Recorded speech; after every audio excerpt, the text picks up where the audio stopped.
Hello friends, आप सभी का बहुत बहुत वेलकम है। स्वागत है आप सभी का उत्कर्ष प्लेटफॉर्म के 7 पीएम करेंट कैप्सूल में, जहां पर आज हम बात करने वाले हैं चर्चित व्यक्तित्व के बारे में। अब व्यक्तित्व का मतलब आपने देखा होगा, हमारे सिलेबस का पार्ट है व्यक्तित्व। और जब हम व्यक्तित्व की बात करते हैं तो कोई भी व्यक्ति दो तरीके से चर्चा में रह सकता है। या तो हाल ही में उसका अपॉइंटमेंट हुआ हो, मतलब कोई ऐसे पद पर जो है क्या है उसकी नियुक्ति हुई हो। अब वो पद संवैधानिक भी हो सकता है, या फिर कहने का मतलब ये है कि नॉर्मली जो है क्या है यहाँ पर किसी की नियुक्ति होती है। अब नॉर्मली का मतलब ये नहीं कि मेरी नियुक्ति हुई है, समथिंग ऐसे कोई जो है क्या है अपने हायर जो है उस पर पोजीशन पर किसी की अपॉइंटमेंट होता है, या किसी ने जिसने देश के लिए, समाज के लिए, राष्ट्र के लिए जिनका कंट्रीब्यूशन रहा और उनका हाल ही में निधन हुआ हो। या फिर कोई ऐसा प्लेयर भी हो सकता है जिसको हाल ही में किसी सम्मान से नवाजा गया हो, या फिर उसने कोई खेल प्रतियोगिता में जो है बड़ी उपलब्धि हासिल की हो, तो वो आपके जो है क्या है व्यक्तित्व का पार्ट होते हैं। तो ये जो मैं आपको बता रही हूँ, ये आपके पूरा का पूरा जो है क्या है मार्च में जो चर्चा में रहे थे उन व्यक्तित्व की बात हम यहाँ पर कर रहे हैं। जैसे देखिए, यहाँ पर हम बात करेंगे किसके बारे में। जैसे आपने कहा आईपीएस विनय कुमार, ये जो आईपीएस विनय कुमार है ये राज्यपाल के नए परिसाय यहाँ पर जो है बने हैं। यानी कि पहली बात तो ये परिसाय का मतलब एडीसी की बात हम कर रहे हैं, तो इनको एडीसी नियुक्त किया गया है। किसका? तो आप कहेंगे हरि भाऊ बागड़े का जो है नया एडीसी अपॉइंट किया गया है। किसको किया गया है?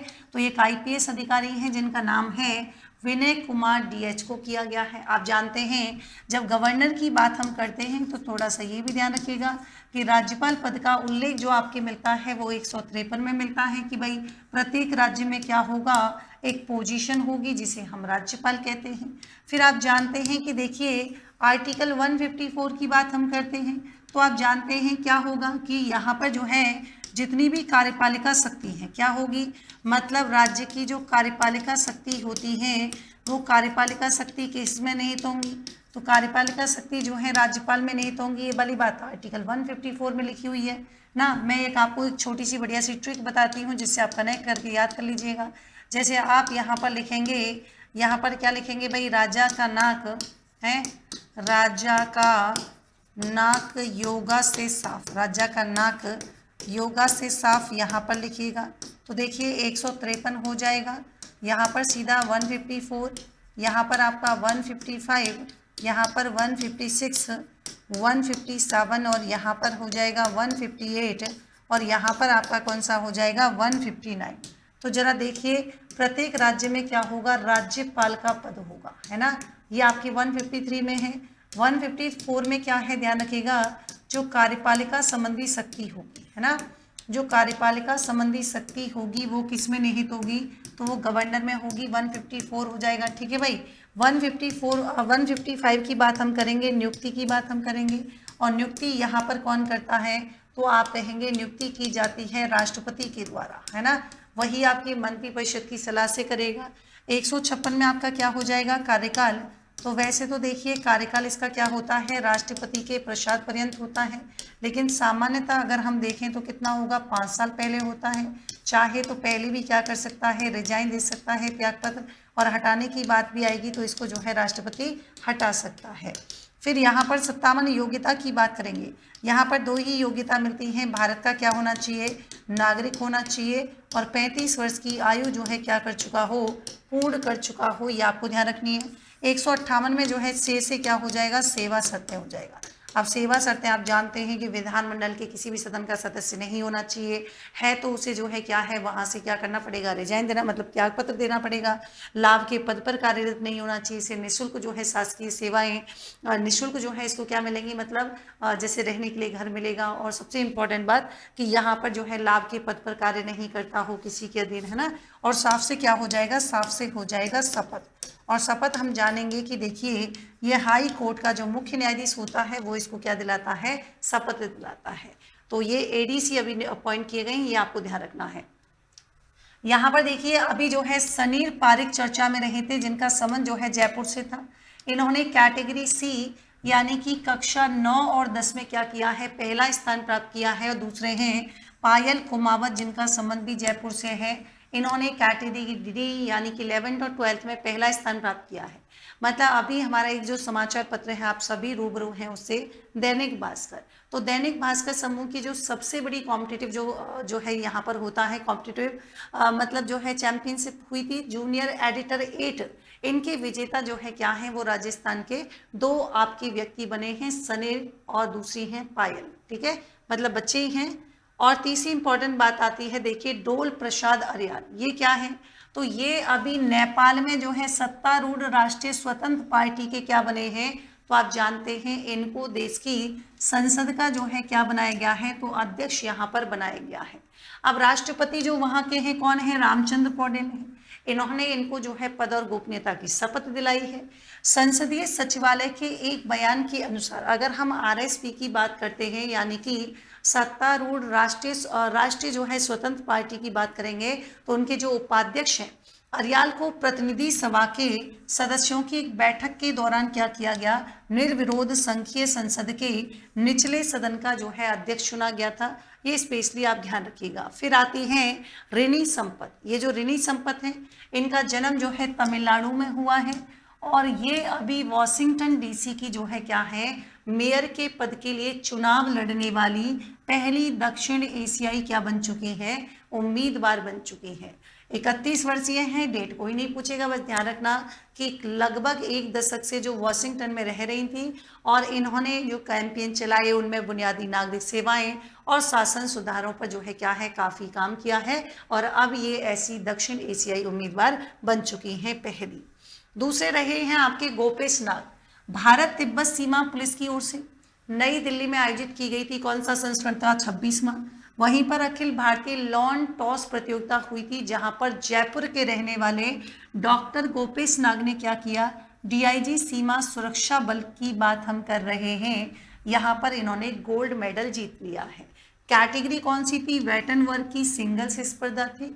और 2025 की ही बात करेंगे तो बेंगलुरु में जो आयोजित प्रतियोगिता थी, मतलब यही जो स्पर्धा हुई थी, इसमें भी इन्होंने क्या है गोल्ड मेडल जीता है, ये आपको स्पेशली ध्यान रखना है।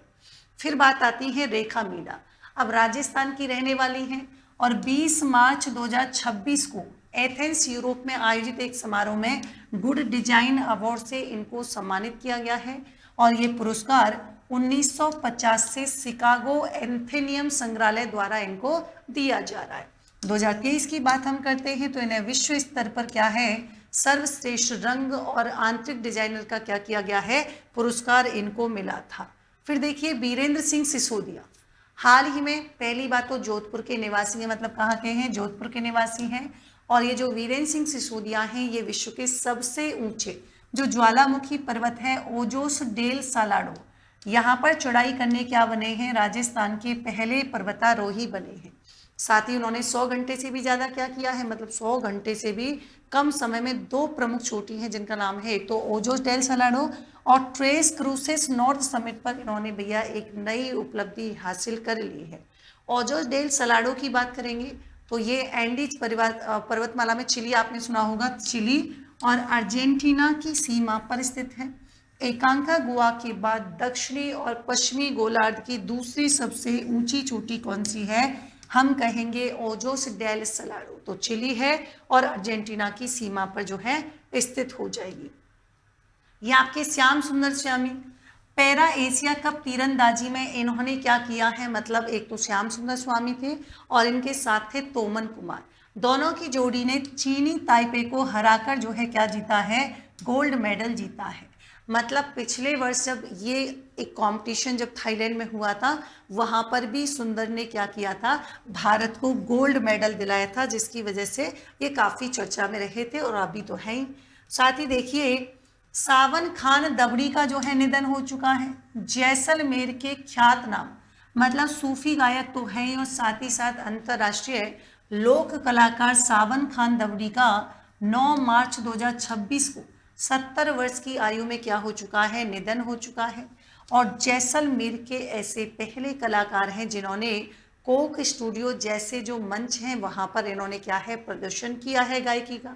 इन्होंने उमर माडू, मीठो कागलो, रागार चैन कई जैसे लोकगीत गाए हैं और आपने अगर बॉलीवुड फिल्म हाईवे का गीत सुना हो, तकदीर तख्त चढ़ायो में इनका जो है काफ़ी कंट्रीब्यूशन रहा था। फिर बात आती है, देखिए वाणी जैन। पहली बात तो वाणी जैन है कौन, तो आपने कहा शतरंज की खिलाड़ी हैं, और अभी हाल ही में इनको महिला एवं बाल विकास को समर्पित संस्था वुमन पावर सोसाइटी फाउंडेशन ने इनको क्या किया है, तो राष्ट्रीय खेलकूद विभाग का ब्रांड एम्बेसडर जो है अपॉइंट किया है। आप जानते हैं कि ये 2 सालों से जो है अपने क्या है, खेलों के लिए समर्पित हैं, और इसी के साथ साथ इन्होंने कई बार कई जगह कैंप लगा लगा कर जो है बच्चों को भी क्या है, शतरंज सिखाने का काम किया है। और अब ये चर्चा में बनी हुई है क्योंकि इनको ब्रांड एम्बेसडर बनाया गया है राष्ट्रीय खेलकूद विभाग का। तो साथ ही देखिए यहाँ पर मैं आपको बता दूं इम्पॉर्टेंट बात कि अगर आप कर रहे हैं आरएस की तैयारी, तो आरएस फ्री कोर्स जहां पर आपको बिल्कुल न्यू पैटर्न पर डिपेंडेंट आधारित क्या मिलने वाला है, तो यहाँ पर आपको न्यू पैटर्न पे बेस्ड मिलेगा इकोनॉमिक सर्वे। इसी के साथ ही आपको मिलेगा कौन सा बजट, राजस्थान जो है आपको। साथ ही साथ दूसरी इंपॉर्टेंट बात क्या है, दूसरी इंपॉर्टेंट बात है आपको जो है अपना मूल्यांकन करने के लिए weekly test, expert session, current affairs का मैगजीन जो ईयरली भी है और आपके जो है क्या है मंथली भी है। साथ ही साथ आपको सब्जेक्ट वाइज नोट्स भी मिलेंगे। तो आप करेंगे कैसे, तो यहाँ पर आप इसका लाभ उठाना चाहते हैं तो यहाँ पर इस बैच को इनरोल नहीं करना, इस बैच को आपको ऐड करना है क्यूआर कोड के माध्यम से। मतलब आप इसे स्कैन करेंगे तो कोर्स आ जाएगा, ऐड टू माई लाइब्रेरी कर लीजिएगा, आपके लिए यूजफुल होगा। आरएस प्रीलिम्स में समग्र बैच ये आपके लाइव फ्रॉम क्लासरूम रहेगा। जयपुर, जोधपुर जैसे शहरों में अवेलेबल है, और आप चाहें फिर भी आपको कोई डाउट हो स्क्रीन पर दिए गए कॉन्टैक्ट नंबर पे कॉल भी कर सकते हैं। आरएस फाउंडेशन निर्मल बैच 8.0 की बात करेंगे। 5 जनवरी 2026 से बैच शुरू हो चुका है। साथ ही आरएस फाउंडेशन निर्मल 2.0 इंग्लिश मीडियम बैच। अब इंग्लिश मीडियम में बहुत ज़्यादा हमारे पास जो है क्या है, स्टडी मटेरियल उस टाइप का होता नहीं है, तो फिर यहाँ पर स्टडी मटेरियल भी और वही कमीशन की अप्रोच, वही एक्सपीरियंस फैकल्टी, सब कुछ आपको इस बैच के अंदर मिलने वाला है।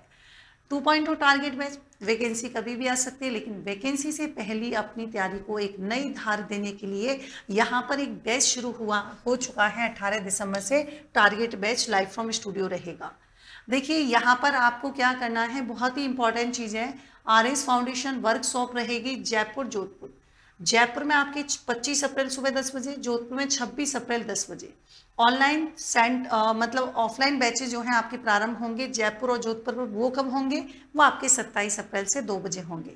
तो आप आज ही इस क्यूआर कोड को स्कैन कर लीजिएगा अगर आप सेमिनार का हिस्सा बनना चाहते हैं, जहां पर आपके इस बैच में संपूर्ण तैयारी करवाई जाएगी, जिसमें समग्र बैच, नाम ही समग्र इसलिए रखा है, जहाँ पर आपके prelims, mains along with interview आपको तैयारी कराने वाले हैं।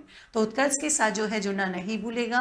अगर आप उत्कर्ष के साथ कनेक्ट होते हैं तो यकीन मानिए आप अपने सपने को जो है एक नया आकार, एक नया आयाम देते हैं। चलिए मिलते हैं नेक्स्ट सेशन में एक नए टॉपिक के साथ। Thank you so much, take care, good night.